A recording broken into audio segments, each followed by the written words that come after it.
क्या है आयुर्वेद? आपके किचन में रखे हुए कुछ गरम मसाले, या धोती कुर्ता और तिलक लगाकर पेड़ के नीचे दवाइयां बांटता हुआ कोई झोला छाप डॉक्टर, या आयुर्वेद के नाम पे सड़क के किनारे तंबू लगाकर दवाइयां बांटता हुआ एक पाखंडी, या बिना रिसर्च के लिखी गई कोई देहाती किताब? अफसोस की बात है कि हम में से अधिकतर लोग यही मानते हैं और यही जानते हैं, और इसी चूक का परिणाम है कि आज हमें यह दिन देखने को मिल रहा है। और साथ ही मैं आपको सचेत कर देना चाहता हूं कि अगर अब भी हम ना सुधरे, हम आयुर्वेद को नहीं जाने, नहीं पहचाने, तो मुझे नहीं मालूम कि आयुर्वेद का क्या होगा, लेकिन मानव जाति का पतन तो मैं निश्चित रूप से देख रहा हूं। और जो लोग मेरी इस बात से इत्तेफाक नहीं रखते, वो अपनी क्वालिटी ऑफ हेल्थ और क्वांटम ऑफ लाइफ को कंसीडर करें। साधनों के अभाव में हमारे बड़ों में से अधिकतर लोग 100 वर्ष की आयु तक पहुंचते थे। ये वो आयु है जिसकी आज हम साधन संपन्न होने के बावजूद भी कल्पना तक नहीं करते। और मैं एक बार आपसे पूछना चाहता हूं कि ये जो मॉडर्न साइंस है, ये किस तरह का इलाज कर रही है?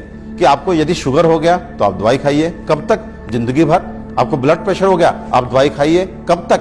जिंदगी भर। आपको थायराइड हो गया, आप दवाई खाइए, कब तक? जिंदगी भर। आपकी किडनी खराब हो गई, बदल दीजिए। आपका लिवर खराब हो गया, बदल दीजिए। आपको गांठ हो गई, काट डालिए।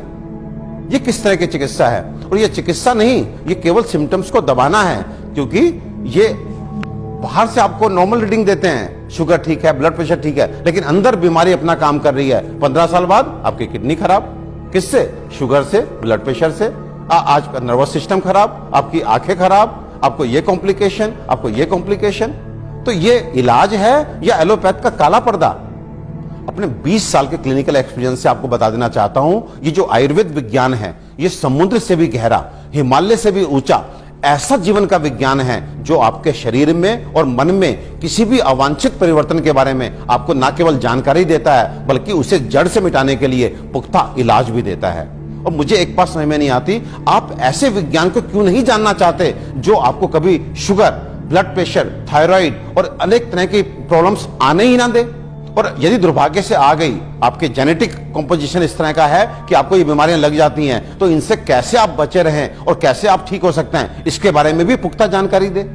मित्रों, आयुर्वेद सबसे पहले स्वस्थ से स्वास्थ्य रक्षण के लिए आपको ऋतुओं के हिसाब से आपको क्या खाना चाहिए, क्या पीना चाहिए, किस तरह की जीवनचर्या आपकी होनी चाहिए, ये सब सिखाता है। और उसके बाद अनफॉर्चुनेटली यदि आप बीमार पड़ते हैं तो यहां पर लाखों दवाओं का वर्णन है, जिसमें आपकी काष्ठ औषधियां यानी कि जड़ी बूटियों से बनी औषधियां, आपके मिनरल्स यानी कि खनिजों से बनी औषधियां, रस औषधियां, इतनी सारी औषधियों का वर्णन है जो आपके उन बीमारियों के लिए भी आपको इलाज देती हैं, जिसमें आज का मॉडर्न साइंस जो है अपने हाथ खड़ा कर देता है। आज फैली किसी भी विषाणु जनित बीमारी के लिए वेंटिलेटर्स का इंतजाम मॉडर्न साइंस करता है। केवल किस लिए? इसलिए कि वो तब तक आपको जीवित रख सके जब तक वायरस अपने आप आपको छोड़ के नहीं चला जाता। तो ये किस तरह का इलाज है? जबकि आयुर्वेदिक औषधियां ऐसी हैं जो सीधे जाके वायरस को मार के आपको बीमारी से बाहर लेके आती हैं, आपको मौत से मुंह के बाहर लेकर के आती हैं। तो दोस्तों, विश्वास कीजिए, अपने आयुर्वेद को मान दीजिए, सम्मान दीजिए, जानिए, पहचानिए,